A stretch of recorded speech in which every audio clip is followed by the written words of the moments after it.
Ranking every NASCAR Cup Series Throwback Paint Scheme 2024 edition. Every year I hear people say, oh, Throwback Weekend ain't what it used to be. No one plays along. It's lost its luster. And I wholeheartedly disagree. Sure, every year there are some teams and sponsors that don't play along, but by my count this year, at least 24 of 36 cars are running some sort of throwback theme. I am disappointed McDonald's isn't running a throwback scheme. That's a huge missed opportunity, and Team Penske's not playing along, which is very disappointing considering their long history across all of motorsports. But just like previous years, most teams are playing along, and there are some standouts that we're going to review and rank today.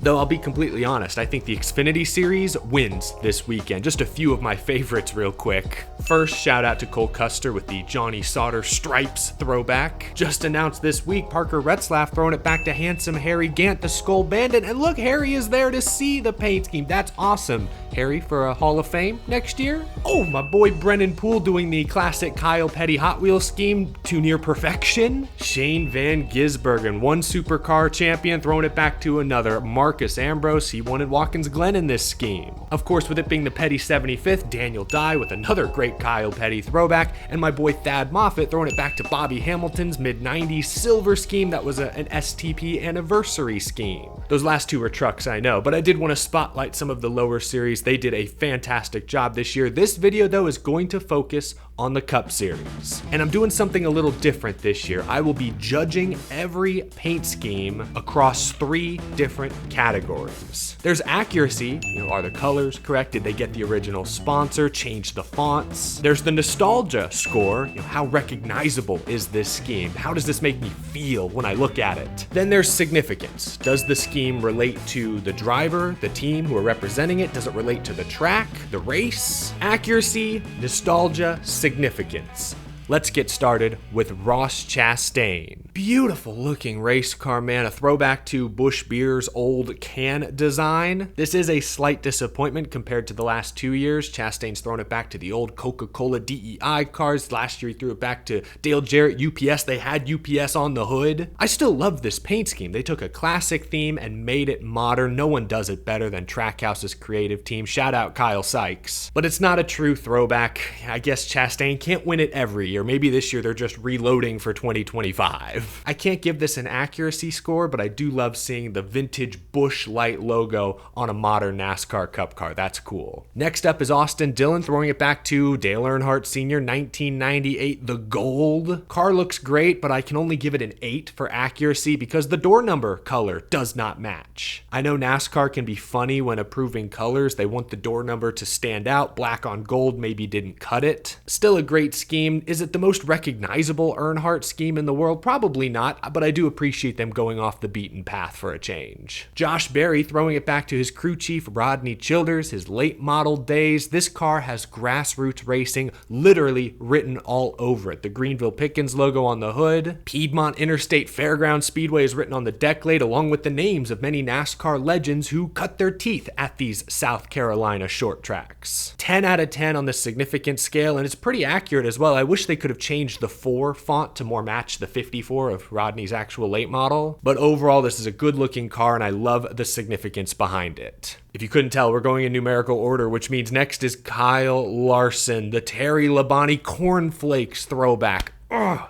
Easily one of my favorites this year. It's Hendrick Motorsports' 40th anniversary. They're throwing it back to Terry's 1996 championship scheme. The colors are iconic. I appreciate HendrickCars.com tweaking their logo to somewhat match cornflakes. This is a great all-around throwback scheme. Going to be tough to beat. Starting out strong. This is a good looking car. It's always interesting to see schemes from other major motorsports disciplines, translated onto a modern NASCAR stock car. This scheme works really well. Like, they could bring this back and make this the everyday Castrol scheme if they wanted to. This is a throwback to Castrol's Tom's Toyota Supra GT from the late 90s. The only real significance here is the sponsor tie-in, but that is something. And it may not be the most recognizable scheme to your average NASCAR fan, but it's still a really well executed throwback. And shout out to Elijah Burke at RFK. He had to stay up late to assemble the Castrol Supra model car to use for promo videos. Man, that's dedication to the craft. I respect it. Next is Corey LaJoie. I believe the theme this year was grassroots racing, so I know folks will hate on LaJoie for throwing it back to himself, his first K&N Pro Series win from back in 2012. But at least it's loosely on theme this year. You'll notice a lot of cars and teams did not stick to the theme. And this may be a hot take. I don't really mind when drivers throw it back to themselves as long as it's well executed. They change the number font to match, which is cool, but the colors don't align at all, so I gotta ding it. It's also not a super recognizable scheme unless you're a hardcore Corey LaJoie fan, but the significance is there. Obviously means a lot to the driver. Next up, another fan favorite, I'm sure, Chase Elliott throwing it back to Dale Earnhardt Jr.'s 2014 National Guard scheme. Dale won his second Daytona 500 in a similar car.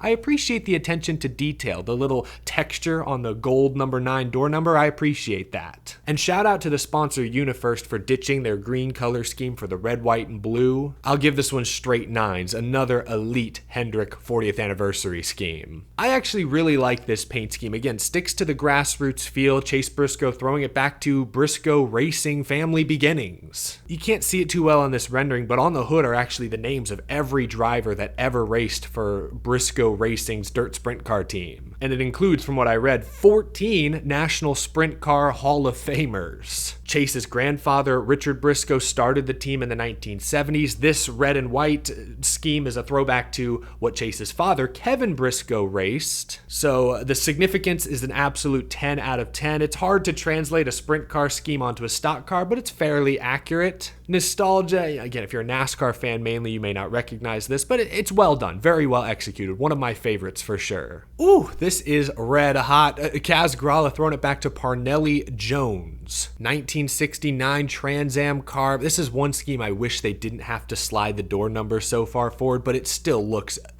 tasty. Very accurate. I feel good when I see it. This is a job well done.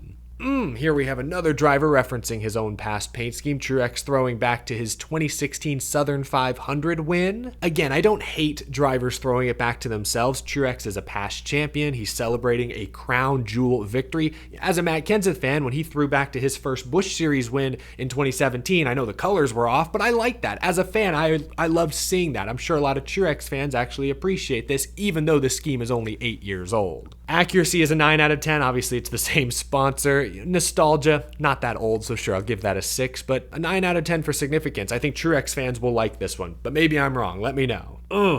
I considered leaving this one off the list. Christopher Bell's throwing it back to celebrate DeWalt's 100th anniversary. It's a good-looking car, and I'm a big DeWalt fan. Love what they've done for my favorite driver for many years, but just how invested they've been in the sport for so long. Huge respect. But you couldn't run this scheme any other weekend, especially when there's so many great Matt Kenseth throwbacks you could have chosen from. Shane Van Gisbergen's throwing it back to a Stanley DeWalt scheme. This just feels like a missed opportunity. Yeah, I'm gonna have to give it, unfortunately, low marks across the board. It barely qualifies as a throwback theme. Oh, but this one is about as throwback as it gets. Harrison Burton referencing the Leonard Wood Special, one of the first race cars that the Wood brothers ever fielded. Simple, but I love that the door number and sponsor changed their fonts, and I appreciate the little dirt, the mud getting kicked up there on the door. Nice little detail. Good scheme. Solid. Another Hendrick 40th scheme, William Byron throwing it back to the Jeff Gordon Firestorm days. He ran this scheme, I think, between like 2009, 2010, 2011, somewhere in that window, the Gen 5 era. The black base was a radical change at the time. This rendering is a little wonky. The gradient is a little off compared to what the original scheme looked like, so I'll have to wait and see what this car looks like on track before giving it a final grade. I'll ding it a couple points on the accuracy scale. This is such an interesting choice because Jeff Gordon's a 4-time champion. He didn't win one of those in this car. This isn't like a rookie scheme, a Daytona 500 winning scheme. In fact, based on my research, I think he won one race in this scheme. Could be wrong about that. Not one of Jeff Gordon's most famous looks, but it is unique, and it's not a scheme we've seen a throwback to maybe ever. So I appreciate the uniqueness of it. We've seen the rainbow. We've seen the blue and red flames. This is different. I appreciate that. Front Row Motorsports throwing back to, I guess, the original Long John Silver's logo from the 1970s. I don't think this is an homage to any previous paint scheme. I could be wrong about that, but the research I did, I couldn't find anything. Yo ho, me hearties. Hey, I like the vintage logo, but it barely fits the throwback theme, in my opinion. Oh, his teammate scheme is more on theme, a throwback to Todd Gilliland's first ever Cars Tour late model victory. I love the 38 font here. It looks like a late model font. Honestly, I almost wish they'd change the Cup Series font to this full time. Very accurate, very significant to the driver racing it, but probably not very recognizable, not super nostalgic unless you're like the biggest Todd Gilliland fan in the world, I suppose. Oh, again, Brian Priest sticking with his grassroots theme, throwing it back to his 2013 modified championship season. Gosh, I love that blue and orange, giving me Rocket League vibes with the silver. I know this is another driver throwing it back to himself, but at least Priest won a championship in this scheme. That's pretty significant. 10 out of 10, significant, and it's pretty accurate as well. I like this one. Now we get to Legacy Motor Club, who, no surprise, is leaning into the Richard Petty connection. It is the Petty 75th anniversary season. I like this Lee Petty scheme that John Hunter Nemechek is representing. I like all the details on the hood. The font changed as well. I have seen some photos of this car that make me think the white should be more of like a cream. Maybe I'm wrong. Maybe it's just the photos I was looking at, so I'll ding it slightly for accuracy, but the significance is there. The nostalgia is there. This is a great throwback for sure. And Eric Jones back in the seat this weekend, throwing it back to Richard Petty's 1959 scheme. A very interesting choice. I do love all the logos on the door, kind of matches the actual car from that era. Doing a little research, I don't believe Richard Petty ever won a race in this scheme. This was before the king was crowned. So a very interesting choice. Hey, Legacy Motor Club has no shortage of great Petty schemes to pull from. They did a solid job this year, no surprise. What an interesting choice for Tyler Reddick in 2311. This is a Tim Richmond throwback, if you couldn't tell. A scheme he ran, I think, once in 1982. He failed to qualify for the Daytona 500 this year, raced this scheme at Rockingham the next week and blew a motor. So I was trying to figure out what the significance was, honestly. I did read an interview with Reddick where he just said, hey, I love the 80s. I love that this is sort of a forgotten scheme from early in Tim Richmond's career. I respect it, I guess.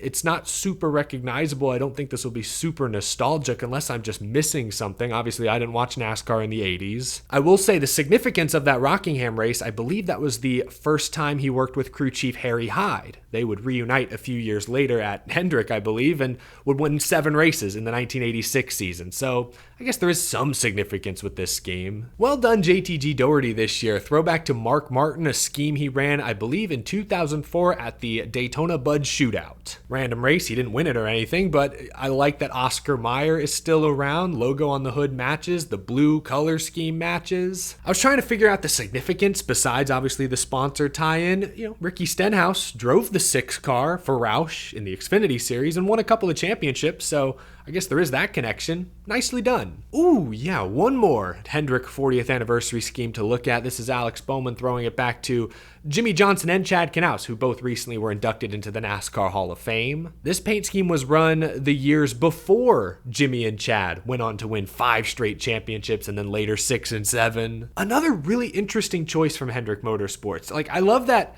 Kyle Larson is the only driver this weekend running a throwback to an actual championship-winning Hendrick scheme. Even the Dale Jr. National Guard car, these are all, dare I say, a little random. But I love it because they're still instantly recognizable. That just goes to show you how successful Hendrick Motorsports has been and how intertwined Hendrick is with NASCAR culture. Even the schemes like the Black Jeff Gordon Flames, the pre-championships Jimmy Johnson, even these schemes are instantly recognizable, extremely iconic. What does that say about Hendrick, man? That's insane. Straight 9s for this one across the board. There are a few things on the hood they couldn't do because it would have been too similar to the Lowe's logo and they would have likely had an issue on their hands. But a really good scheme nonetheless. Next up, Zane Smith, throwing it back to Dave Marcus. I love the simplicity of this scheme. I think that color is going to pop on the racetrack. Trying to find the significance other than, I guess they both drive the 71, and the 71 is a number Dave Marcus made famous later on in his career. Very accurate though, love the font change, instantly iconic.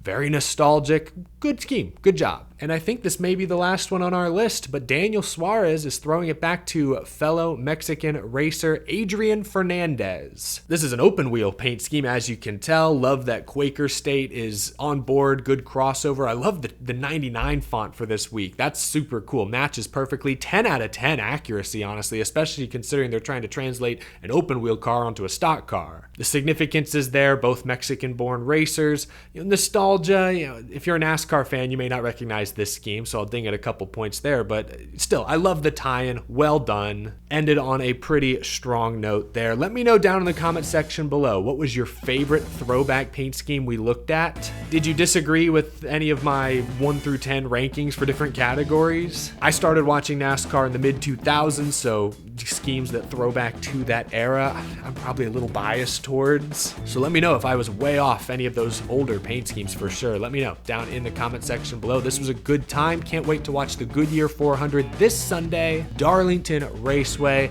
Hope you all have a wonderful rest of your day. Thanks for tuning in and following along with me at home.